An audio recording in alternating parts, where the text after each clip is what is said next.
जय जिजाऊ मित्रांनो, मी फिरदोस शेख. डिजिटल बनव YouTube channel मध्ये आपले स्वागत आहे.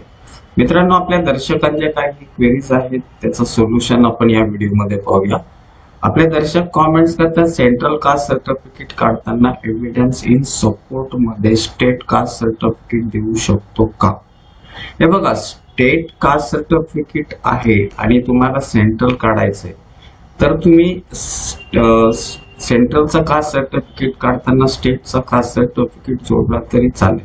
परंतु सेंट्रलचा कास्ट सर्टिफिकेट काढताना तुम्हाला मानक दिनांकापूर्वीचे जे जात सिद्ध करण्याचे पुरावे आहेत ते पण म्हणजे तिथं तुम्हाला द्यावे लागतात. म्हणजे जाती संबंधाचे पुरावे जे आहेत ते पण तुम्हाला तिथं द्यावे लागते. नुसता सेंट्रल आपला स्टेटचं कास्ट सर्टिफिकेट देऊन तिथं चालत नाही. म्हणजे तुम्हाला ते जात सिद्ध करण्यासाठीचे जे पुरावे असतात ते तिथं द्यावे लागतात. नेक्स्ट क्वेरी आहे, सर माझ्याकडे 1950चा प्रूफ नाही, माझे कास्ट एससी मधून आहे आणि आमच्या फॅमिलीमध्ये कोणाची 10वी पास नाही, तर मला आता कास्ट व्हॅलिडिटीची गरज आहे, तर मी काय करू, अप्लाय करू शकतो?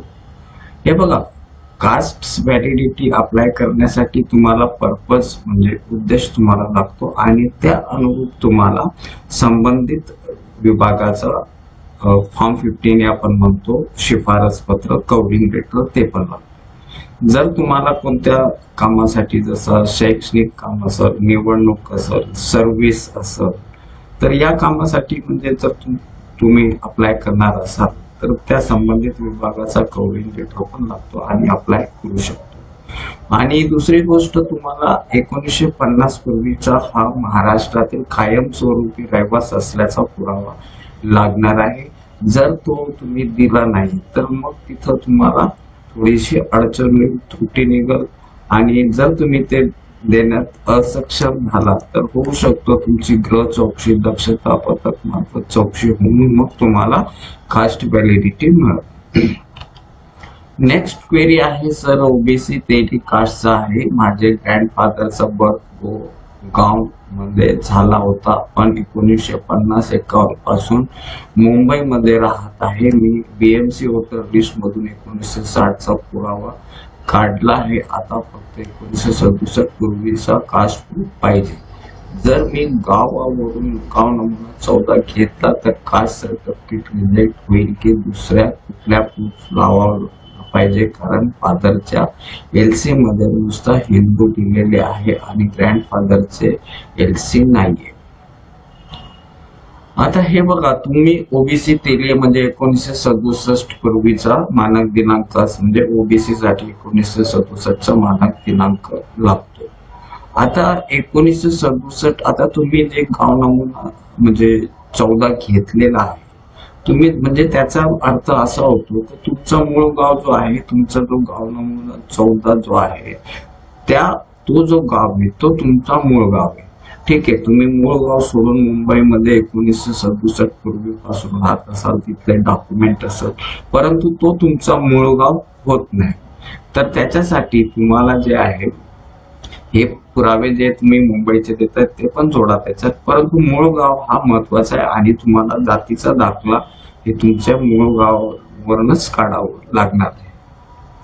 नेक्स्ट क्वेरी आहे, सर मी जॉबवर लागलो आहे, 6 महिन्यामध्ये कास्ट व्हॅलिडिटी द्यावी लागणार, माझं कास्ट सर्टिफिकेट माझ्या तहसीलचाच आहे आणि पुरावे दुसऱ्या तहसीलचे, दोन्ही तहसील एकाच एसडीओ चे आहे, तर कास्ट व्हॅलिडिटी हो. हे बघा, आता तुमचे आपल्या एका जिल्ह्यामध्ये किंवा एका एसडीओ कडे 3-4 तालुके, 4 तालुके असतात, तर एका एसडीओ च्या अंडर मध्ये जर तुमचा असला तरी तुमचा जो मूळ गाव आहे, जो तालुका आहे, त्या तालुक्यालाच तुम्हाला तिथं अप्लाय करायचंय. एका एसडीओच्या अखत्यारीमध्ये असलेले तालुके असले तरी तुमचा जो मूळ गाव आहे त्या मूळ गावावरूनच तुम्हाला हे दाखले अप्लाय करायचे. नेक्स्ट क्वेरी आहे, सर वंशावळ जुळवायला काय करावे? खापर पंजोबाचे कुणबी नोंद सापडली आहे, पण पंजोबाचे डॉक्युमेंट्स मिळत नाही. आमचे पुणे जिल्ह्यातील फेरफार ऑनलाईन मिळत नाही. फेरफारच्या ऐवजी दुसरा काय मार्ग आहे का? हे बघा, ऑनलाईन जर तुम्हाला सापडत नसेल तर तुम्ही त्या कार्यालयामध्ये जाऊन पण म्हणजे ते दाखले म्हणजे शोधू शकता. एवढंच एक जुने पुरावे आहेत, तिथले जे रेकॉर्ड कीपर आहेत त्यांच्याशी जरा तुम्हाला व्यवहारिक काही करून ते मिळवण्याचा प्रयत्न करा.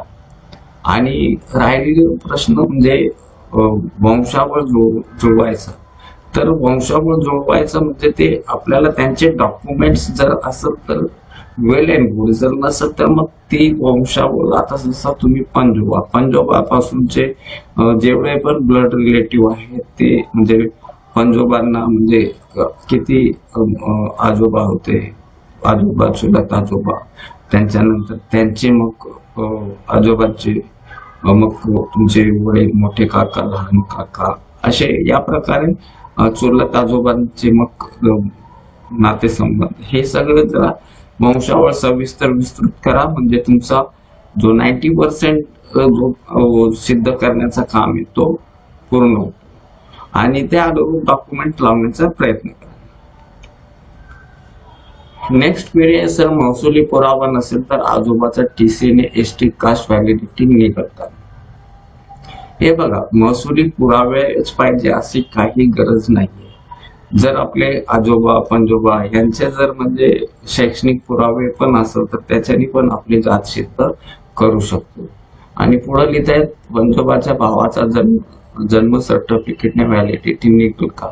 आणि जर महाराष्ट्रामध्ये नोकरी लागली तर व्हॅलिडिटी त्या मूळ जॉब वरून काढतील का? हे बघा, जर तुम्ही महाराष्ट्रातले कायमस्वरूपी रहिवासी असले, आता एसटी कास्ट सर्टिफिकेट साठी मानक दिनांक 1950 आहे. 1950 पूर्वीच्या अगोदर पासून तुम्ही महाराष्ट्राचे कायमस्वरूपी रहिवासी असाल तर तुम्हाला तुमचे जे आजोबाच्या भावाचा जो सर्टिफिकेट आहे त्याच्याने व्हॅलिडिटी निघू शकते. मात्र तुम्हाला मानक दिनांक पूर्वीपासून तुम्ही तुमचं जे आजोबा पंजोबा हे महाराष्ट्रातील रहिवासी तुम्हाला तिथं सिद्ध करावं. नेक्स्ट क्वेरी आहे सर, माझ्या मुलीचा जातीचा दाखला काढण्यासाठी तिला 1 महिना झाला, आता मुलीचं स्कॉलरशिपसाठी फॉर्म भरायला 8 दिवस राहिले, तर मी काय करू? ईडब्ल्यूएस मधून दाखला मिळेल का? हे बघा, जर जातीचं तुम्ही मागास प्रवर्गामध्ये असाल आणि तुम्हाला अर्जंट असेल तर तुम्ही तुमच्या संबंधित तहसील किंवा एसडीओ मध्ये विनंती केली तर ते तुम्हाला लवकरात लवकर जातीचा दाखला देण्याचा प्रयत्न करतात. तर त्याच्यासाठी म्हणजे गैरमार्ग वापरणं हे बरोबर नाही. कारण जर तुम्ही कोणत्या मागास प्रवर्गामध्ये आहेत आणि पुन्हा ईडब्ल्यूएस काढतात तर ते कायदेशीर चुकीचं आहे. तर बेटर वे, तुमचा जो तहसील ऑफिस आहे, जर तुम्हाला अर्जन्सी असेल तर तहसीलदारांना भेटा किंवा एसडीओना भेटा, ते तुम्हाला नक्कीच मदत करतात. नेक्स्ट क्वेरी आहे, I have lost my caste certificate but have a xerox copy, is it enough? हे बघा, तुम्हाला कास्ट सर्टिफिकेट ही ओरिजिनलच म्हणजे कुठेही तुम्हाला ते विचारले जाईल. झेरॉक्स वरती कोणीही म्हणजे तिथं त्यांचा समाधान होणार नाही आणि तुम्हाला तिथं अडचण. तर याच्यासाठी जर तुमचं हरवलेलं असेल कास्ट सर्टिफिकेट आणि जर तुम्ही व्हॅलिडिटी काढलेली नसेल तर बेटर वे नव्याने कास्ट सर्टिफिकेट काढून घ्या. आणि जर तुमची कास्ट व्हॅलिडिटी असेल आणि तुमचा कास्ट सर्टिफिकेट हरवला असेल तर अशा वेळेस तुमचा जो हरवलेला कास्ट सर्टिफिकेटची जी झेरॉक्स कॉपी तुमच्याकडे आहे त्याला तुमच्या तहसीलकडनं किंवा एसडीओ कडनं त्याला सर्टिफाईड करून घ्या. प्लस एक अफिडेव्हिट पण बनवा आणि प्लस पोलिसांचा एक FIR ची कॉपी ती पाळवा. म्हणजे ह्या गोष्टीवरनं म्हणजे तुम्हाला तुमचा जो हरवलेला कास्ट सर्टिफिकेट आहे त्याच्या ठिकाणी तुम्ही झेरॉक्स कॉपी जी तुम्ही सर्टिफाईड करून घेतलेली ती प्लस तुमचा पोलिसाचा FIR हे डॉक्युमेंट्स करून तुम्ही कुठेही म्हणजे त्याला अडचण येणार नाही. मात्र जर तुमच्याकडे व्हॅलिडिटी सर्टिफिकेट काढलेलं नसेल तर बेटर वे तुम्ही नव्याने कास्ट सर्टिफिकेट काढून घ्या. नेक्स्ट क्वेरी आहे, माझ्या आत्याचा TC 1976 वर फकीर अशी नोंद आहे. आजोबांनी 1985 ला जमीन खरेदी केली, त्यानंतर फकीर अशी नोंद आहे. कास्ट व्हॅलिडिटी साठी चालणार की सांगा? हे बघा, आता तुम्ही जी फकीर म्हणून जी नोंद आहे म्हणजे ओबीसी साठी जो मानक दिनांक आहे तो 1967 आहे. तर 1967 चे पुरावे लागणार आहेत तुम्हाला. आता आत्याचा जो आहे तो 1976 आहे. तर 67 पूर्वीचे जे तुमचे जाती संबंधात, कम्युनिटी संदर्भात व्यावसायिक डॉक्युमेंट किंवा शैक्षणिक किंवा महसुली डॉक्युमेंट लावण्याचा प्रयत्न करा, तर अडचण येणार. नेक्स्ट क्वेरी आहे सर, माझ्या आजोबांचा फकीर असा उल्लेख असलेली कोतवाल बुकाची नक्कल हरपली आहे, त्याचा झेरॉक्स आहे आणि तो रेकॉर्ड तहसील कार्यालयात जीर्ण झालेला आहे. त्यांनी जीर्ण झाला आहे असे रेकॉर्ड लिहून दिले. कोतवाल बुकाची नक्कल देता येत नाही तर व्हॅलिडिटीला चालणार. हे बघा, जर तुमच्याकडे झेरॉक्स असली तरी त्या झेरॉक्सला प्रयत्न करा, तुमचा जो संबंधित तहसील कार्यालय आहे तिथनं सर्टिफाईड करून घेण्याचा प्रयत्न करा. जनरली ते म्हणजे टाळाटाळ करतात, परंतु काहीतरी व्यवहारिक हे करून, आणि जर तुम्ही खरंच तो रेकॉर्ड त्या कार्यालयात मिळवला असेल तर ते त्यांची सिग्नेचर वगैरे हे तपासून ते देतात.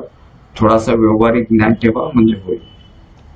नेक्स्ट क्वेरी आहे, एससी सेंट्रल कास्ट सर्टिफिकेट आहे माझ्याकडे, मी गव्हर्नमेंट बँक मध्ये कामाला आहे, मला सेंट्रलची कास्ट सर्टिफिकेट मागत आहे, तर ती एससी कास्टला भेटते का?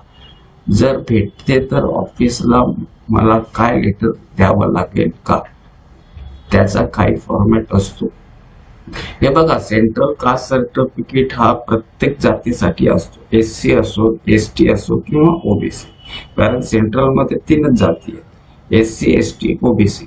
महाराष्ट्रातले जे बीजेएनटी आहे ते पण ओबीसी मध्येच सेंट्रल मध्ये गणले जातात. तर तुमचा जो कास्ट आहे एससी कास्ट, त्याचा सेंट्रल कास्ट सर्टिफिकेट काढता येतो, ते काढून घ्या आणि ते तुमचा जो डिपार्टमेंट प्लस जे सेंट्रल कास्ट सर्टिफिकेट मागतायत तिथं त्यांना प्रोड्यूस करा. मित्रांनो, आजच्यासाठी आपण इथंच थांबूया. धन्यवाद. जय हिंद.